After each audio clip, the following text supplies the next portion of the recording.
Super, merci.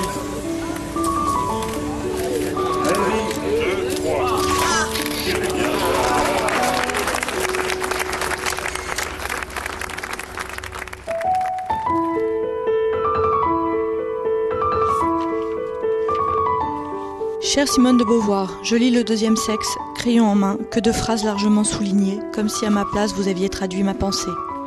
Madame, je viens de relire Le Deuxième Sexe dont j'avais fait une première lecture voici 12 ans, peu avant mon mariage. J'en mesure mieux aujourd'hui la lucidité. Chère madame, étudiant de philosophie et de lettres, je considère Le Deuxième Sexe véritablement comme un livre de chevet. Chers camarades, et j'ose dire amis, votre livre Le Deuxième Sexe m'a passionné. Je l'ai lu et relu plusieurs fois, et je l'ai offert à plusieurs personnes, et je le ferai encore sans me lasser. Je suis une usineuse qui n'a même pas son certificat d'études. Vous avez fait du bon travail, et je me permets de vous embrasser.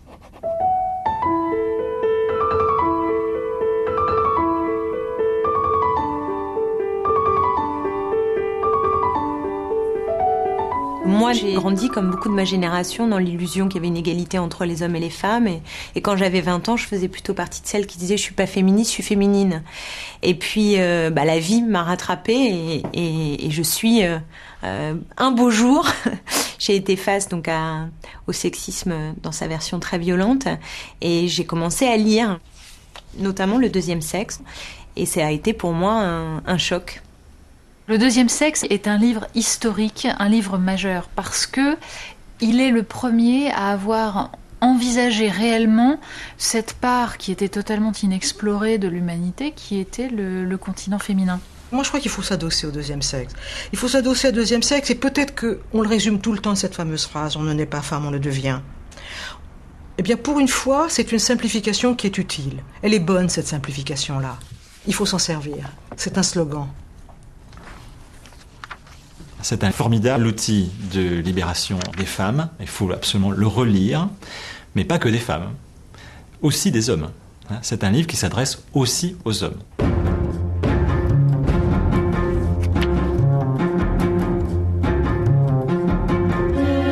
Simone de Beauvoir a 41 ans lorsqu'elle publie Le Deuxième Sexe en 1949. Aussitôt paru, l'ouvrage déclenche de très violentes polémiques. Nous avons littérairement atteint les limites de l'abject, prévient François Mauriac en première page du Figaro. Il y a eu des articles extrêmement désagréables en disant que j'étais humiliée d'être une femme et qu'alors je voulais ridiculiser les hommes. Et les gens me regardaient souvent dans les restaurants en ricanant et en se poussant plus ou moins du coude. Une femme qui ose parler de choses comme les menstruations, comme la prostitution, l'avortement, c'est quelque chose qui apparaît absolument abject. Il ne faut pas oublier le contexte.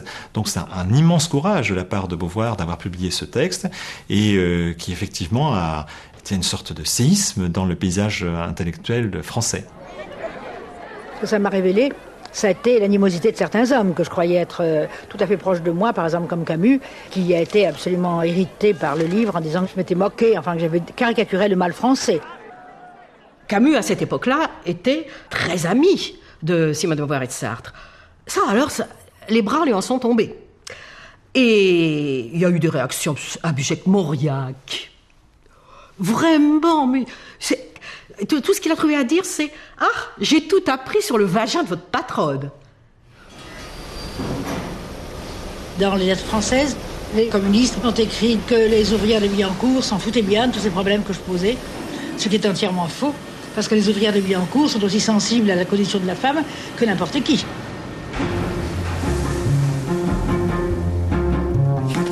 En dépit ou grâce au scandale qu'elle déclenche, cette somme impressionnante en 2 tomes, qui explore sur presque 1000 pages la condition de la femme, est un best-seller immédiat.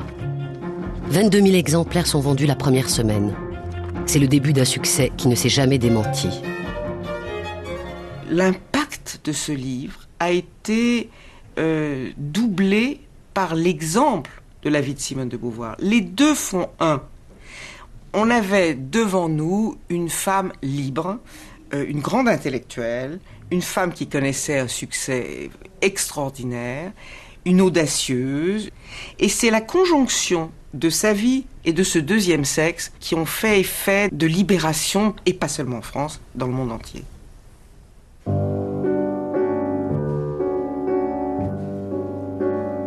Rien ne prédisposait Simone Bertrand de Beauvoir à devenir, à travers le deuxième sexe, l'incarnation du féminisme moderne.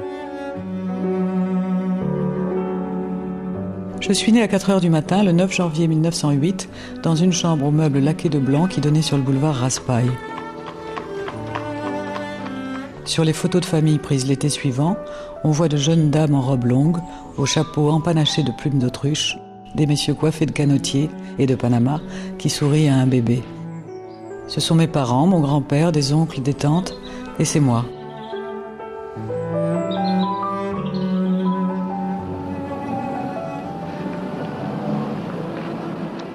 Mais je vais vous montrer où était l'immeuble où je suis née. Ça donnait sur le boulevard Raspail. Alors vous voyez, c'est là exactement, là où il y a le balcon au second étage, c'est là la chambre où je suis née. C'est là.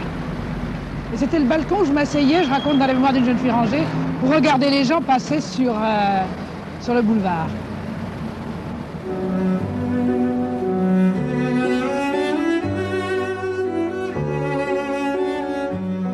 Elle était le premier enfant d'un couple qui s'aimait énormément. Sa mère était très jeune, avait 22 ans, le père 30 ans. Et elle a été donc très bien accueillie, très heureuse, une petite enfance absolument parfaite.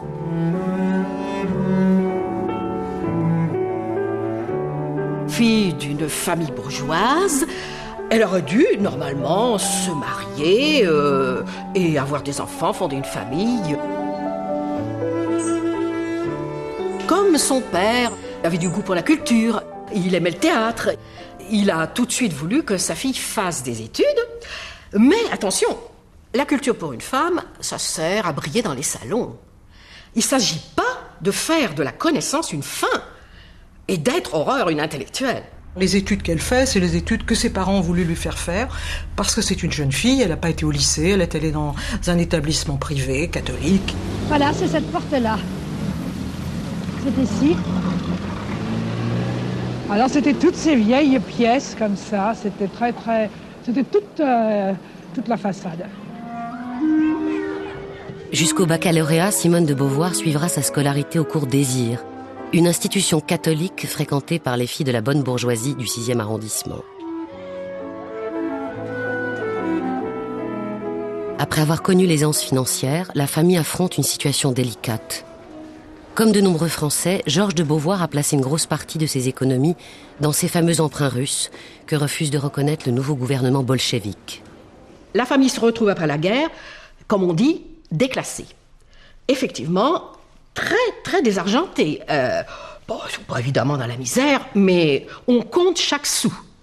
Et ça, au fond, ça a été une chance pour Simone, car sa famille qui l'avait destinée au mariage a accepté qu'elle fasse des études, car, comme le disait son père avec amertume, toi, tu seras obligé de gagner ta vie. Vers ces années-là, je suis livrée uniquement à mes études et à l'écriture. Tu travaillais vraiment beaucoup. Oui, je travaillais beaucoup. Le matin, le soir, la nuit, tu n'arrêtais pas, tu n'avais vraiment jamais de distraction. Il faut voir que c'est quelqu'un d'une intelligence absolument formidable, qui apprend, travaille à une vitesse folle, qui à 20 ans a fait des mathématiques, des lettres, le grec ancien, de la philo. Tout ça se fait avec une facilité extraordinaire.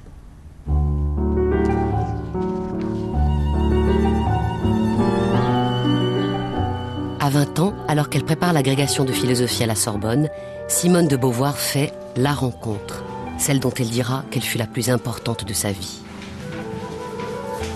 Nous préparions tous les deux l'agrégation. Et au début, on ne se fréquentait pas du tout parce qu'il était normalien, il faisait toujours avec ses amis normaliens, Maheu et Nizan. Et j'ai trouvé que son ami Maheu venait travailler à la Bibliothèque nationale. Et que là, il s'est pris de sympathie pour moi et que nous causions, nous allions déjeuner ensemble. Et puis un beau jour, il a dit que Sartre, finalement, voulait faire ma connaissance. Parmi les Sorbonnards, on le considérait comme un coureur, un ivrogne et un très méchant homme. Je pense qu'il était le plus sale, le plus mal habillé. Je crois aussi peut-être le plus laid. Mais je me rappelle l'avoir vu une fois avec un grand chapeau dans les couloirs de la Sorbonne, faisant la cour à je ne sais pas quelle étudiante, parce qu'il était toujours en train de faire la cour à tel ou tel jeune philosophe. Et il avait un grand chapeau, il était en train de faire du charme et je l'avais ricané. La première fois qu'elle a une discussion philosophique avec lui, elle a tout juste 21 ans, au Jardin du Luxembourg, il l'écrase complètement. Elle est épatée, jamais personne ne l'a écrasée. D'abord, il était un peu plus âgé, ce qui compte beaucoup dans ces âges-là. Ensuite, il avait fait l'école normale, ce qui donne une culture bien plus profonde que d'avoir passé du cours désir simplement à la Sorbonne. Et puis, il était terriblement obstiné dans ses théories, dans sa pensée. Il pensait vraiment toute la journée, alors que moi, je pensais beaucoup, mais quand même pas toute la journée. On dit souvent, oui, Sartre était premier à l'agrégation, Simone de Beauvoir deuxième. C'est amusant dans cette petite mythologie, comme s'il y avait, voilà, justement, c'était le deuxième sexe. Voilà, Bon, on oublie de dire que Sartre avait raté l'agrégation la première fois et que Simone l'a eu un du premier coup. Simone de Beauvoir et Jean-Paul Sartre formeront un couple unique en son genre. Un couple d'écrivains qui a fait le pari de vivre jusqu'au bout une relation fondée sur la liberté, l'égalité et la connivence tant affective qu'intellectuelle.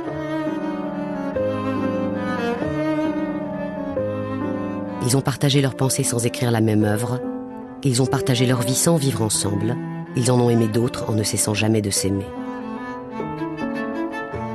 Je crois que pour les comprendre, il faut s'efforcer de ne pas les comparer d'abord. Parce que comparer, au fond, souvent, c'est rabaisser, parce que c'est manquer l'originalité de leur relation. Ils se sont reconnus l'un dans l'autre. Ils avaient le même projet. Et ce qui a soudé leur couple, c'est ce qu'elle appelle les signes jumeaux sur nos fronts. C'est la volonté absolument farouche, aussi bien chez l'une que chez l'autre, d'écrire, d'être un écrivain. Ce qui est assez extraordinaire, c'est le dialogue qui donc s'est poursuivi depuis la première rencontre jusqu'à la fin de leur vie. Ils débattent vraiment comme des chiens, ils s'accrochent. Jamais il n'écrira une ligne sans la lui faire lire. Jamais il n'écrit une ligne sans la lui faire lire à lui. Pour moi, en tout cas, c'est d'abord un couple philosophique. C'est-à-dire un couple qui a découvert l'égalité des sexes. Sartre le dit, il dit que voilà, avec Simone de Beauvoir, grâce à Simone de Beauvoir, il comprend l'égalité.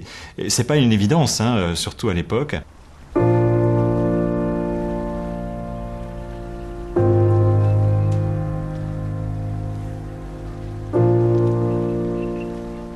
C'est une rencontre, une vraie rencontre, comme on fait à 20 ans, à 30 ans, à 40, peu importe, une vraie rencontre. Et sur cette rencontre-là, il y a un accord entre eux, qui est qu'ils ne seront pas un couple classique. Nous avions décidé que nous ferions notre vie ensemble, mais pas du tout, en effet, ça n'a jamais été question, il n'y a jamais été question de le faire sous la forme d'un mariage. Personnellement, j'en avais pas grande envie, mais je savais surtout qu'il en avait encore beaucoup moins envie, parce que déjà d'être professeur, d'avoir un censeur, etc., ça ne lui plaisait pas, et d'être un homme marié, ça lui aurait plu encore moins. Et comme il n'était pas question d'avoir des enfants, parce que pour moi, ça ne se posait pas. Non pas que ça ne soit pas posé, peut-être quand j'avais 18 ou 19 ans, quand j'envisageais un mariage bourgeois, j'avais pas de répugnance a priori à avoir des enfants. Mais dans le genre de vie que je comptais mener, où il fallait que je gagne ma vie d'une part et je voulais écrire d'autre part, et il n'y avait pas de place pour des enfants. Elle a eu une espèce d'intuition extrêmement rapide. Le nœud par lequel on accroche les femmes de façon presque indissoluble à leur condition de femme, c'est la maternité. C'est là qu'on les reprend à chaque fois. Je crois que ce qu'elle a voulu, c'est que être femme n'apporte aucune limitation. Être femme pouvait aussi s'accorder au fait qu'on peut avoir des amours passionnés avec des hommes, mais vivre des flammes qu'elle a eues avec quelques-unes de ses lycéennes et étudiantes, et sans pour autant devenir homosexuelle ou homme. Elle n'est ni l'un ni l'autre, elle est une femme qui vit toutes les expériences qui peuvent être données à une femme. Cette légende qui voudrait que Sartre a préservé une sorte de liberté sexuelle que cette pauvre Simone aurait subie, je crois être complètement démentie par les écrits, par les faits. Simone de Beauvoir tenait aussi à cette liberté. Elle en a pleinement profité. Lettre à Sartre, mercredi 27 juillet 1938. Cher petit être, il m'est arrivé quelque chose d'extrêmement plaisant. C'est que j'ai couché avec le petit Bost d'ici 3 jours. Nous passons des journées d'idylle et des nuits passionnées. Ça me fait une chose précieuse et forte mais légère aussi et bien à sa place dans ma vie. Au revoir, cher petit être. J'ai envie de passer de longues semaines seule avec vous. Je vous embrasse tout fort, votre Castor. Ce pacte éthique, on le réduit souvent à l'idée de, voilà, on peut avoir chacun ses aventures. Mais là, il y a quelque chose de plus. C'est une écriture qui assume le désir de chacun et qui aussi essaye de comprendre le désir de l'autre. Ça, c'est quand même quelque chose d'exceptionnel. Quand on s'est connus, vous m'avez dit que vous vouliez écrire. Oui, je voulais écrire.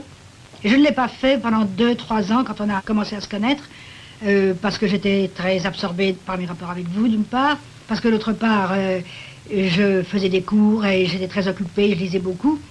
Et puis, j'avais pas d'inspiration pour écrire quelque chose.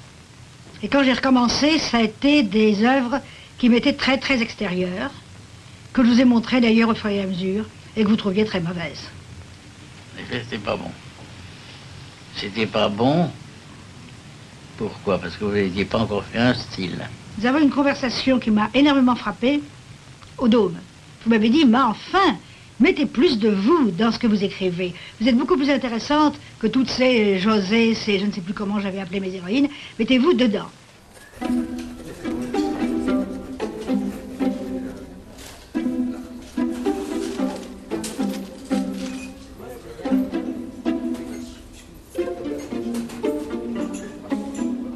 Elle cherche de quoi écrire. Elle est tellement énervée par cette idée-là que ça lui frétille au bout des doigts, qu'elle rencontre Giacometti qui lui dit « Oh, vous avez l'air farouche ». Forcément, elle est obsédée par un truc, elle voudrait se remettre à un livre. Elle sent qu'elle a envie... Bon, à quoi? Et Sartre lui dit « Écrivez sur vous, c'est ce que vous connaissez le mieux ». Et quand elle se dit « Je vais écrire sur moi », la première question qu'elle se pose, c'est une question qu'elle ne s'était jamais posée, dit-elle.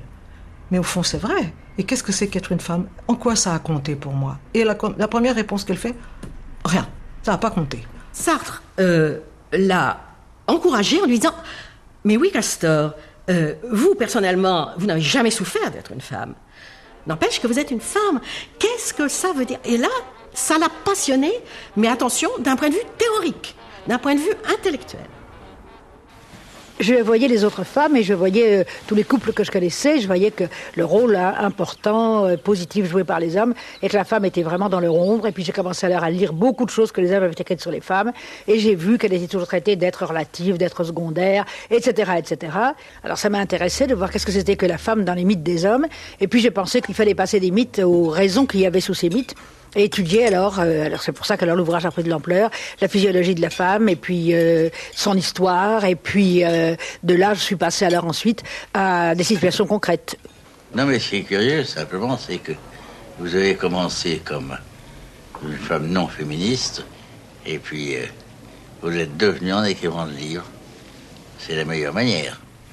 C'est parce qu'elle a écrit Le Deuxième Sexe qu'en un sens elle a découvert ce qu'était être une femme. Et ça, elle ne l'oubliera jamais. Ça a fait d'elle une militante dès qu'elle en a eu l'occasion historique. En janvier 1947, Simone de Beauvoir s'embarque pour une tournée de conférences aux États-Unis. Depuis un an déjà, elle travaille à la rédaction du Deuxième Sexe. Elle expliquera par la suite que ce premier séjour américain lui a ouvert les yeux sur la condition réelle des femmes. Pendant qu'elle écrit Le Deuxième Sexe, elle n'est pas obsédée par la question de la condition des femmes. Elle y pense à peine. Petit à petit, elle découvre que partout, sans exception, les femmes sont considérées comme l'autre, avec un grand A, et sont considérées comme inégales, voire comme inférieures.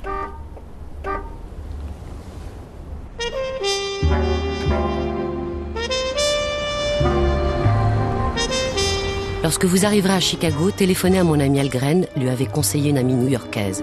C'est un homme étonnant, un écrivain, il connaît parfaitement la ville.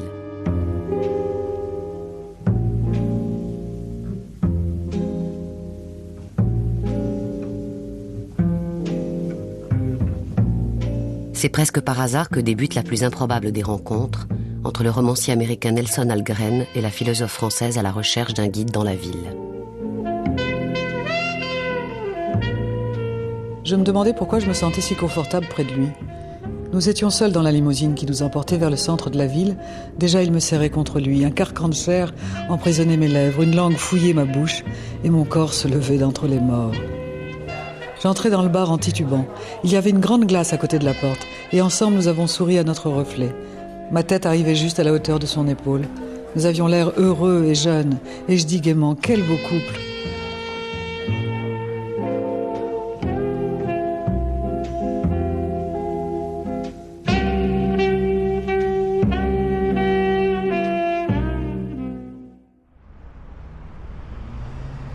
Nelson, mon amour, il est minuit. Que faites-vous en ce moment? Vous me manquez, vous savez. Vos lèvres me manquent, vos mains, tout votre corps chaud et fort, votre visage et vos sourires, votre voix. Vous me manquez durement. C'est bien parce que ça me fait sentir avec force que vous n'êtes pas un rêve. Vous existez, vous êtes vivant, et je vous reverrai.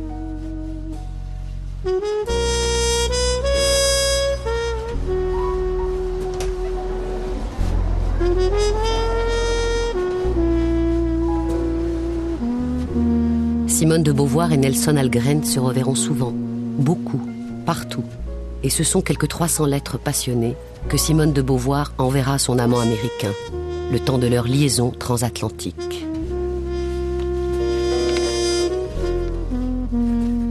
Mon cher amour, jamais je n'ai aimé personne comme je vous aime, avec tant de plaisir dans l'amour et d'amour dans le plaisir, tant de fièvre et tant de paix.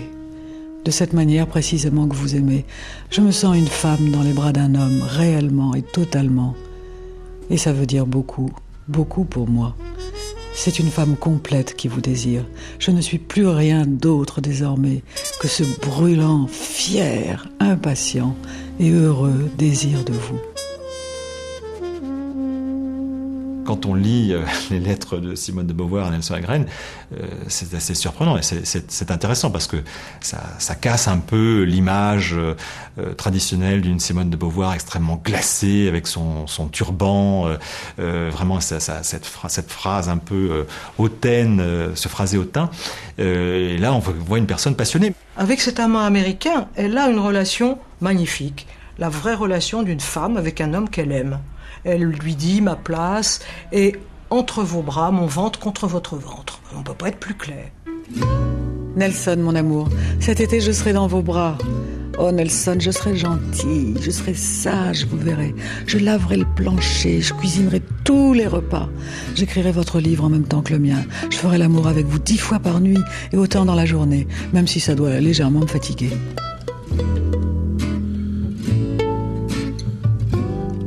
Quand on a découvert certaines lettres de Beauvoir, certaines féministes, mais qui ont eu une grande influence, on dit, vous voyez, finalement, Simone de Beauvoir, elle nous a raconté des histoires, c'était une midinette quand elle était amoureuse, ses actes ne sont pas conformes à ses propos et à ses principes, et ça a été un facteur très, très dur pour la juger. Elle s'amuse à dire je ferai la vaisselle, je serai sage. Elle avait beaucoup d'humour. Et peut-être que c'est lié aussi au fait qu'elle écrit Le Deuxième Sexe et que justement elle écrit un chapitre extraordinaire sur le ménage pour les femmes. Et donc quand elle s'amuse à dire à Algren qu'elle fait la vaisselle, c'est un jeu et puis point final. En revanche, quand elle lui dit qu'elle lui fera l'amour 6 fois par ça... Bien sûr, elle est très très ambivalente sur certaines choses, et en particulier sur le fait qu'elle ne s'est pas du tout comportée comme cette femme idéale qui semble ressortir du deuxième sexe, et qui serait une femme qui se voudrait l'égale de l'homme, le concurrençant philosophiquement, intellectuellement. Oui, et alors ? Ça n'infirme pas ce qu'elle écrit dans Le Deuxième Sexe. Nelson, mon amour, les femmes sont folles. Je vais le démontrer dans mon livre. Quand il sera achevé, mon chéri, les hommes sauront tout sur les femmes et risquent de ne plus s'intéresser à elles, ce qui révolutionnerait le monde.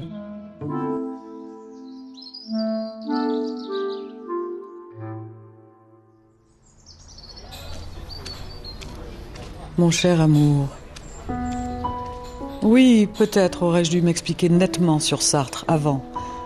Depuis longtemps, nos existences se confondent et je vous ai dit déjà à quel point je suis liée à lui par un amour qui se rapprocherait plutôt d'une fraternité absolue.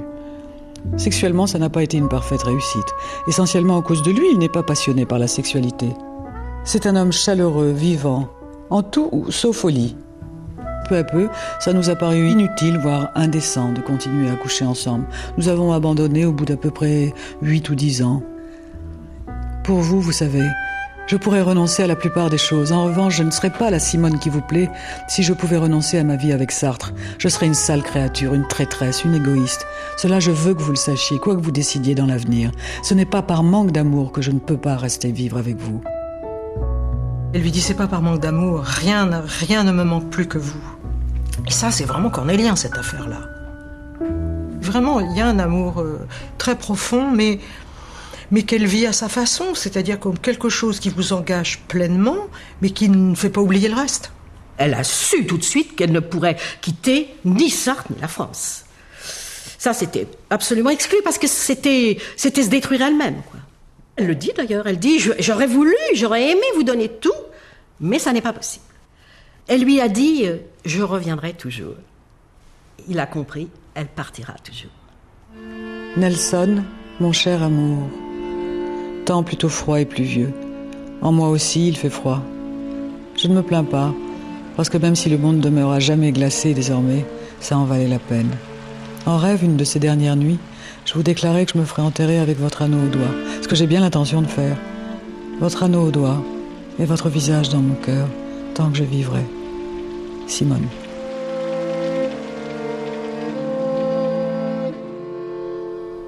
Quand moi on me dit, écoutez franchement, votre Simone de Beauvoir comme femme libre, il faut repasserait, je dis oui mais c'est vrai que nous sommes un nœud de contradiction, mais c'est vrai qu'elle a peut-être aimé comme une midinette, et pourquoi pas, et c'est interdit.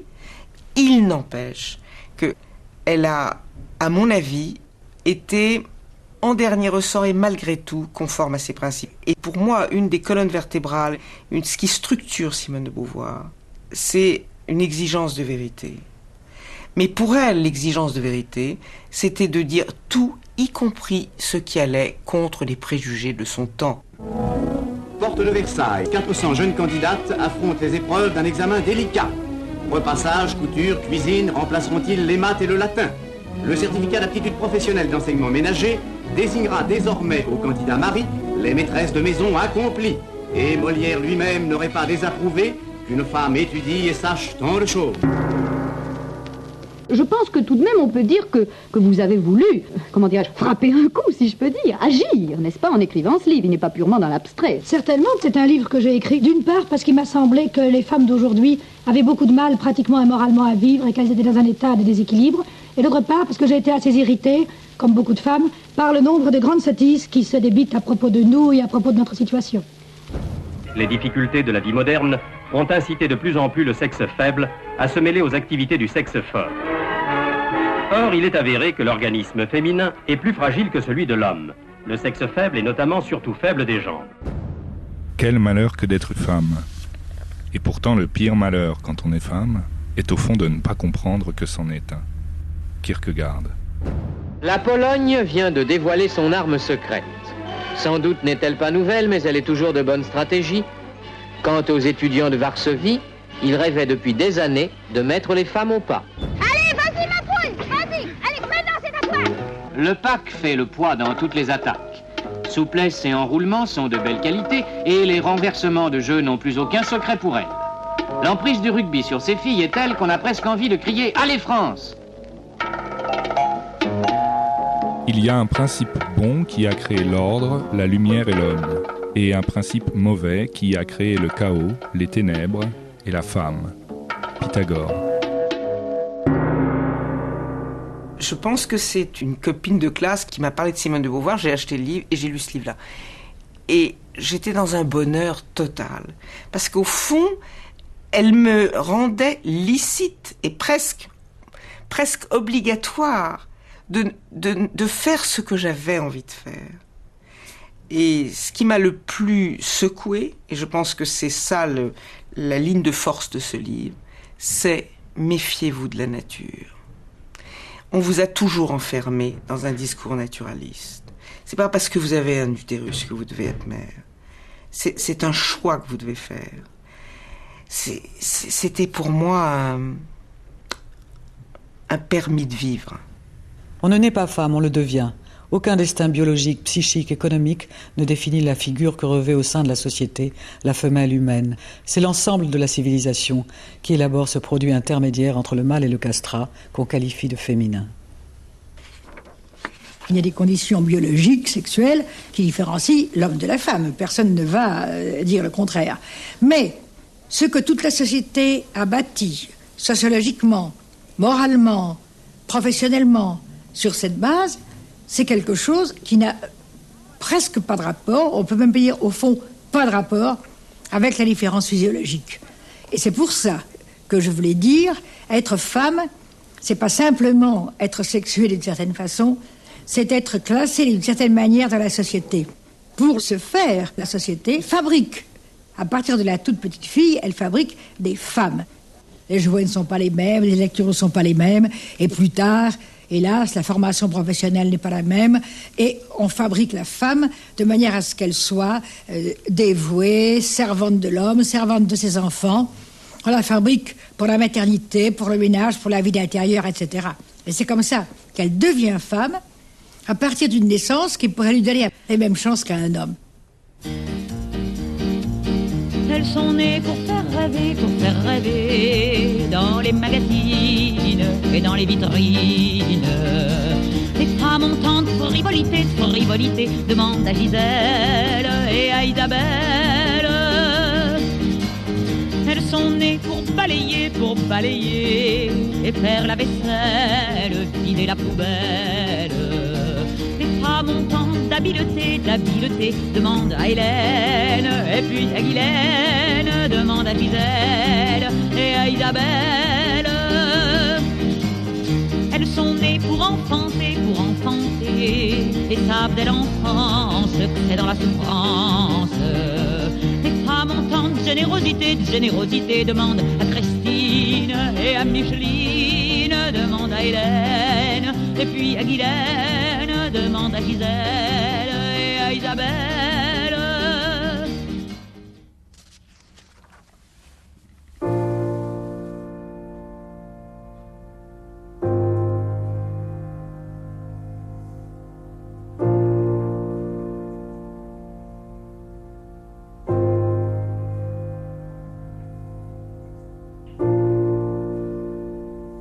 J'ai reçu des quantités de témoignages de femmes de province ou même de l'étranger qui m'ont écrit comme elles se sentaient moins isolées à cause du deuxième sexe.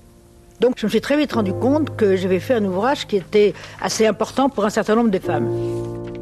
Chère Simone de Beauvoir, grâce à vous, j'arrive à 57 ans à cesser de me définir par rapport aux autres. Quel long et dur chemin. Cependant, ma chance est grande de vous avoir rencontrée. Madame, je voudrais que vous sachiez l'importance de votre livre pour moi, au lendemain de mes 30 ans, et sûrement pour beaucoup d'autres. Il aide à devenir adulte. Chère Simone de Beauvoir, je vous écris dans une cabane de pêcheurs que l'on me prête. Il n'y a pas d'électricité et c'est une bougie qui m'éclaire. I am 75 years old and retired. Cara Simone, I've decided, vi leggo penna in mano e mi sembra che lei abbia tradotto il mio pensiero. You certainly are one of these Liebe people. Simone, bitte betrachten Sie diese wenigen Worte Permettez-moi als de die vous dire à cette Danksagung occasion einer combien Ihrer j'ai toujours größten admiré à la fois Bewunderer. votre œuvre littéraire et votre contribution courageuse à la cause des femmes. Mit freundlichen Grüßen. C'est un long seller, comme on dit en anglais. C'est-à-dire, c'est un livre qui se vend année après année. Chez nous, bien sûr, il se vend année après année, sans vraiment lever le petit doigt, mais à l'étranger aussi. Ça a été publié dans tous les pays, alors bien, mal, à partir d'une mauvaise traduction anglaise, peu importe. Je l'ai ici en hindi. Regardez, c'est génial de le voir en hindi. Il y en a beaucoup d'autres. Je peux vous énumérer les langues. J'ai la liste ici. Je l'ai même par ordre alphabétique. Vous allez voir, c'est assez impressionnant. Albanais, allemand, anglais donc. Bengali, bulgare, catalan, chinois de Chine et chinois de Taïwan. Coréen, danois, espagnol, estonien, finnois, galicien, grec, hébreu, hindi, hongrois. Italien, japonais, lituanien, marathi, il y a un projet, il ne s'est pas encore paru, mais il y a un projet en marathi, néerlandais, norvégien, polonais, portugais du Portugal, portugais du Brésil, roumain, russe, serbo-croate, slovaque, suédois, tamoul, tchèque, ukrainien et vietnamien. Vous avez vu ça? De A à V. C'est super, hein? On lui doit tant parce que c'est elle, avec le deuxième sexe, qui dit à ses premières lectrices, parce qu'il y aura plusieurs générations, vous pouvez faire ce que vous voulez de votre vie. Vous n'êtes pas déterminé par votre corps, par votre biologie. Vous êtes un être de pensée, de liberté, et donc, d'une certaine façon, faites comme moi, ouvrez la cage.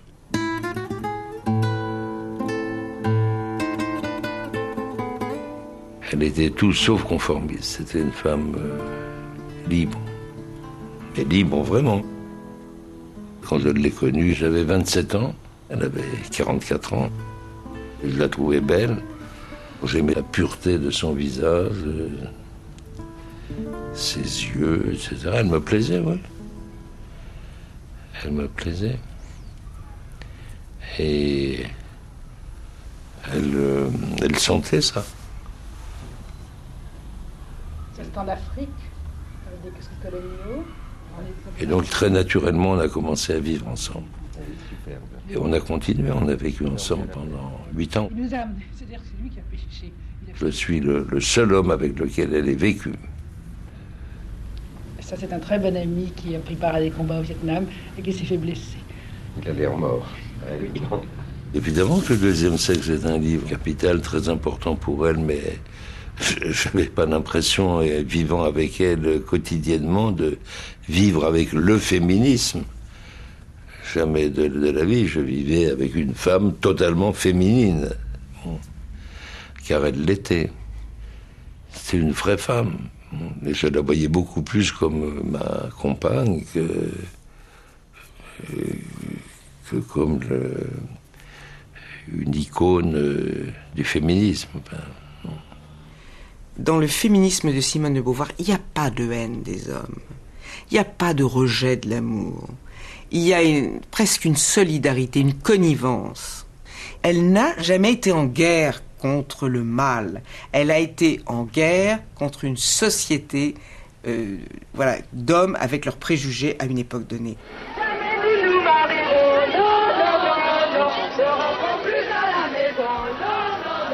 C'est la première grande manifestation féministe qui se tient à Paris depuis 1936. Environ 2000 femmes défilent de la République à la Nation à l'appel du MLF, le mouvement de libération de la femme. Et pour ces descendantes des suffragettes, elles le revendiquent d'ailleurs, la première des libérations se situe sur le plan sexuel. Les militantes féministes de 1971 réclament en toute priorité la contraception libre et gratuite et la liberté de l'avortement.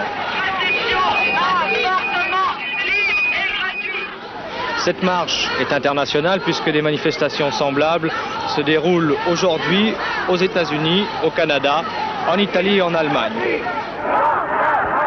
Pour moi, le féminisme, ça veut dire avant tout réclamer l'égalité des chances et des droits pour l'homme et pour la femme. Et c'est le droit pour la femme d'être considérée comme un être humain à part entière. Alors ça, c'est toute la thèse du deuxième sexe, c'est qu'il n'y a aucune raison pour que la femme ne soit pas un être humain à part entière, exactement au même titre que l'homme. Debout, debout, devons nous femmes esclaves et brisons nos entraves. Debout, debout, debout, devons nous femmes esclaves et brisons nos entraves. Debout, debout. Alors pour les féministes américaines, vous êtes la Bible. C'est-à-dire que le deuxième sexe était un acte de féminisme en un certain sens. Ceci dit, il n'y avait pas de féminisme militant à mon époque. Et c'est pourquoi le livre a été un livre qui était plutôt un livre de théorie qu'un livre vraiment militant. Et plus tard, il a servi à des militantes. On ne naît pas femme, on le devient. Aucun destin biologique, psychique, économique ne définit la figure que revêt au sein de la société la femelle humaine. C'est l'ensemble de la civilisation qui élabore ce produit intermédiaire entre le mâle et le castrat qu'on qualifie de féminin. Ainsi, le deuxième sexe de Simone de Beauvoir commence par ces mots. Je fus naturellement interrompue dans ma lecture, j'étais encore jeune, par le verbe devenir. Tout un monde s'ouvrait à moi. Ce verbe indiquait une distinction entre le sexe et le genre.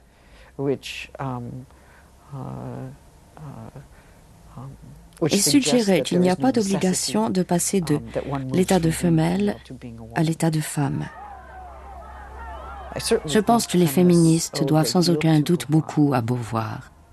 Elles sont nombreuses à reconnaître leur dette envers elle. C'est un zoologiste qui avait fait la traduction. Il a oublié beaucoup de choses et même fait des contresens. Mais nous attendons une nouvelle traduction très prochainement. Et je crois qu'elle sera bien meilleure. Let me tell you right away in the second paragraph. She says the sagesse féminine. Sagesse féminine, je ne sais pas. Sagesse, No, you no, know, I to think be a it's- good girl. No, I don't think so. You don't think so? No, I think it might be, it's feminine. Behavior? Don't no, you think no, it's behavior? absolument pas. No? No. Wait a minute, before that, Connie. In the third line, a sexual function. Yeah, it's an. Okay, so should we take the page out? Yes, okay.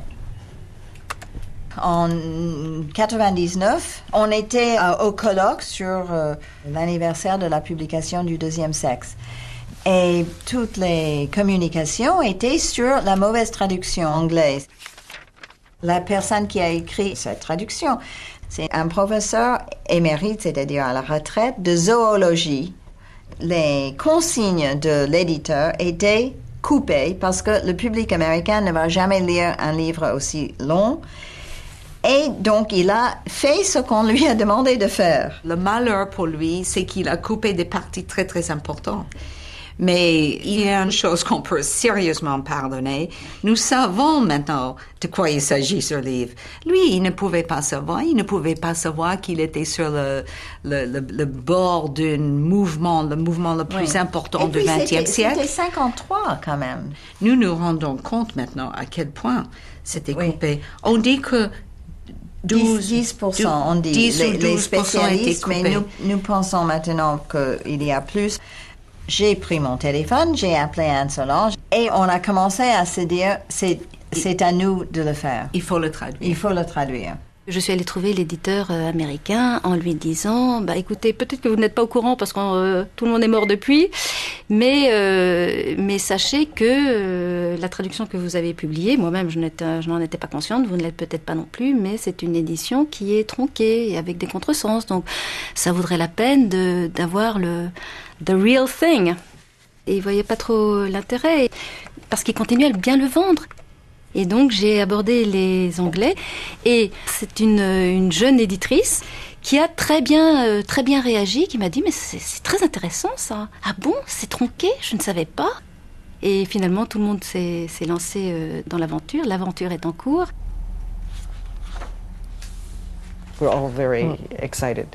Nous sommes vraiment très impatients. Je pense qu'il y aura un regain d'intérêt pour Beauvoir grâce à cette nouvelle traduction.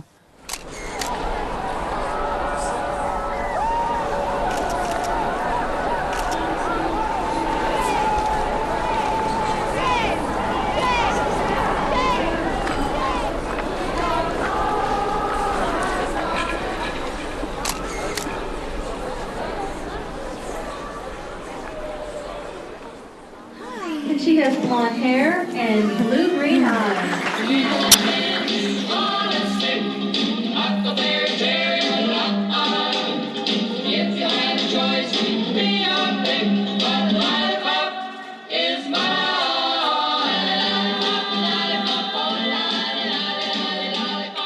Tu ne répètes pas assez ta danse lollipop. Tu dois regarder les juges et maman, tu ne dois pas regarder tes copines, d'accord? Allez, souris joliment. Alors, j'ai été bien? Oui, tu as été bien, je t'aime. On dit beaucoup aujourd'hui que le féminisme c'est périmé, que le féminisme c'est démodé. Moi, je n'en crois absolument rien. Enfin, Quand j'écrivais Le deuxième sexe, j'avais un vif espoir que la condition des femmes allait profondément changer. C'est ce que je dis d'ailleurs à la fin du livre. Je dis que j'espère que ce livre sera un jour périmé. Et malheureusement, il ne l'est pas du tout. Elle a été la philosophe de la liberté des femmes. Elle a lutté contre tout ce qui empêchait les femmes d'avoir une vie libre. Et je pense qu'elle a gagné. Et que les femmes aujourd'hui font ce qu'elles veulent si elles le veulent. Mais une seconde exigence, non moins légitime, est apparue, c'est l'exigence d'égalité. Et c'est cette exigence d'égalité entre les sexes qui n'est pas réalisée, il faut bien le dire, qui même peut-être a empiré sur certains points. Je crois que les chiffres, c'est quand même ce qui parle le plus. J'ai pas trouvé des arguments meilleurs que les chiffres de rappeler qu'il y a 25% d'écart de salaire entre les hommes et les femmes, qu'on a en gros 97% des secrétaires qui sont des femmes et 9% des PDG qui sont des femmes, que 80% des tâches domestiques sont réalisées par les femmes, qu'il y a 2 millions de femmes victimes de violences conjugales, 48 000 viols estimés chaque année. Et avec ça, pour légitimer dans une période de crise, de chômage, etc., et bien finalement, on voit bien qu'il y a des tentations de remettre chacun à sa place, et notamment les femmes à la maison. Quand on regarde aujourd'hui la façon dont sont éduquées les petites filles par rapport aux petits garçons, on voit qu'il y a toujours une différence, et une différence immense. Il suffit d'ouvrir un catalogue de jouets pour s'en rendre compte, c'est toujours très très drôle. On voit les jeux créatifs, les jeux de construction, les jeux qui permettent finalement de conquérir le monde. Tout ça, c'est pour les garçons. Les filles ont droit à des poupées, aux micros et aux paillettes pour préparer la Star Academy. Je pense que Simone de Beauvoir ne s'était pas du tout trompée. On ne naît pas femme, on le devient, et la façon dont on nous le fait devenir aujourd'hui n'est pas très brillante. Je pense qu'il y a des retours en arrière, et je pense que le discours essentialiste, c'est-à-dire qui vise à figer les identités de genre dans des normes, les femmes font ci, doivent être dans la sphère reproductive et les hommes sont dans la sphère productive. Je pense que cette répartition, cette division sexuelle du travail historique est en train d'être un peu relégitimée par un discours ambiant.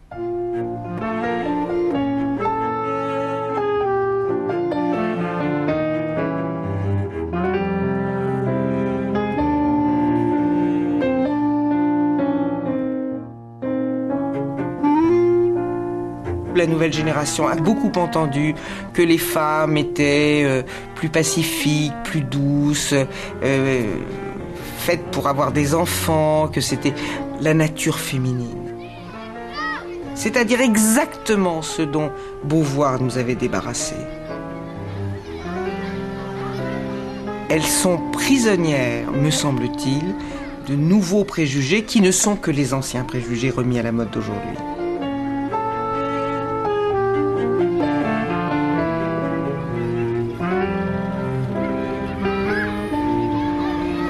Au cours du XXe siècle, c'est évident qu'on a marqué beaucoup de points.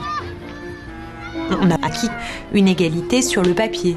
Dans la Constitution, le droit de vote, le droit d'avorter et d'utiliser une contraception, le droit de travailler sans l'autorisation de son mari, sont des acquis qui sont absolument énormes. Et pourtant, on n'arrive pas aujourd'hui à faire passer l'égalité formelle vers une égalité qui soit une égalité réelle pratiquée dans la vie. Donc c'est tout l'enjeu. Mais je pense que les résistances sont très fortes, c'est normal. Enfin, c'est normal. On pourrait estimer que c'est pas normal, mais je veux dire, on déconstruit pas un rapport de domination qui est comme ça aussi ancien en claquant des doigts.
allons-y, parlons des femmes. Ah, encore? Écoutez, ça intéresse tout le monde.